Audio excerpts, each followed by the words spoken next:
Nandyal forest FT కార్యాలయం ఎదుట మేదర కుల వృత్తుల వారు ఆందోళన చేపట్టారు. ఫారెస్ట్ అధికారుల వైఖరి నిరసిస్తూ చుట్టలు, విసనకర్రలు అల్లి రోడ్డుపై మేదర కులస్తులు ఆందోళన చేశారు. మేదర కులస్తులు తయారు చేసిన వస్తువులను తరలిస్తున్న లారీలను ఫారెస్ట్ అధికారులు పట్టుకున్నారు. తమ లారీలను వెంటనే విడుదల చేయాలని కర్నూలు, కడప జాతీయ రహదారిపై బైఠాయించి నిరసన తెలిపారు. సొసైటీలను ఏర్పాటు చేసి కుల వృత్తుల వారికి కావాల్సిన వెదురు, అటవీ అధికారులు సప్లై చేయాలని డిమాండ్ చేశారు. కుల వృత్తుల వారికి మద్దతుగా శ్రీశైలం టీడీపీ నాయకులు మద్దతు తెలిపారు.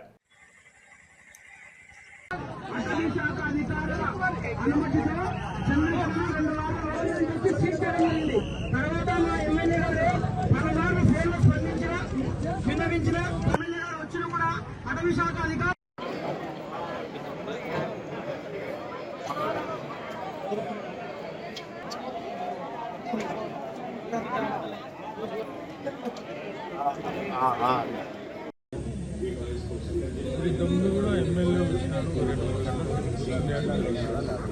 దానికి ఏది దానికి రెస్పాండే కాలే కదా.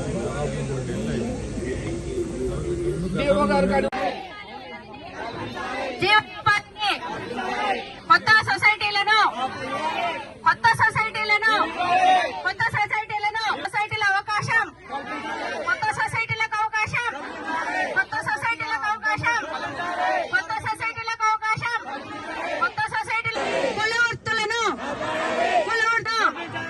వెదురు ఉత్పత్తులను, కొత్త సొసైటీలను, పట్టుకున్న బళ్లను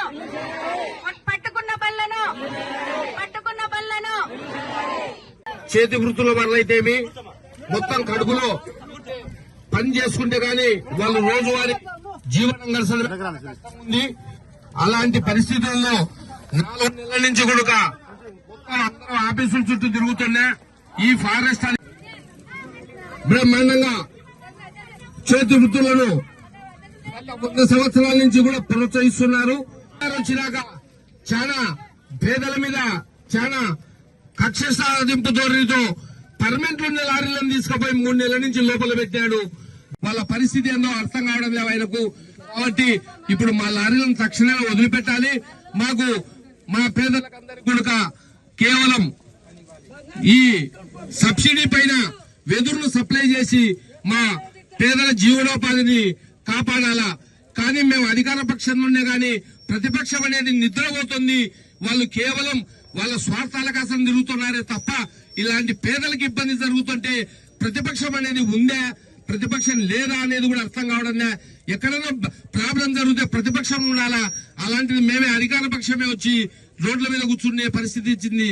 అంటే ఆ పాత్ర కూడా మేమే పోషిస్తున్నాం. మా పరిస్థితి ఇది. కాబట్టి ఎఫ్డీ గారైనా గానీ, ఫారెస్ట్ అధికారులైనా గానీ, పోలీస్ అధికారులైనా గానీ, జిల్లా యంత్రాంగమైనా గానీ మా లారీని తక్షణం వదిలిపెట్టాలా. ఫైన్లే కావాలంటే పర్మనెంట్ లేని దాంట్లో ఫైన్ లేండి, పర్మనెంట్ ఉండే దాంట్లో చూసి మీరే వదిలిపెట్టాలా. పర్మనెంట్లు ఉన్నాయా లేదా అనేది మీరే అందరూ కూడా ప్రజలు గాని, పత్రికా విలేకరులు గాని మొత్తం దీని మీద నిర్ణయం తీసుకుని పేదలకు న్యాయం చేయాలని చెప్పి మేము ఇక్కడ కూర్చుంటున్నాము. కాబట్టి అందరూ కూడా మేము ఎంతసేపునే దీని మీద శాంతియుతమైన ధర్నా చేస్తున్నాం. కాబట్టి మాకు అందరు సహకరించాలని కోరుకుంటూ జనాన్ని గాని, వచ్చే లారీలు గాని, ట్రాఫిక్ వాళ్ళు గాని వాళ్ళ ఇబ్బందులకు కొంచెం ఇబ్బంది కలిగించినందుకు మమ్మల్ని అందరూ క్షమించి ఈ పేదల ఆక్రోశాన్ని, పేదల ఆవేశాన్ని అర్థం చేసుకుని లారీలో మొదలుపెట్టే ఏర్పాటు చేయాలని అందరూ మా ఊళ్ళల్లో వచ్చినారు. దీనికి సరైన సమాధానం వచ్చేలాగా మా ఊళ్ళు ఇక్కడి నుంచి పోలేరు. మాకు సరైన సమాధానం రావాలని కోరుకుంటూ ఈ ధర్నాను మా లారీలో వచ్చేలాగా కూడా అందరు ఇక్కడే కూర్చుంటారని మరొకసారి చేసుకుంటాం.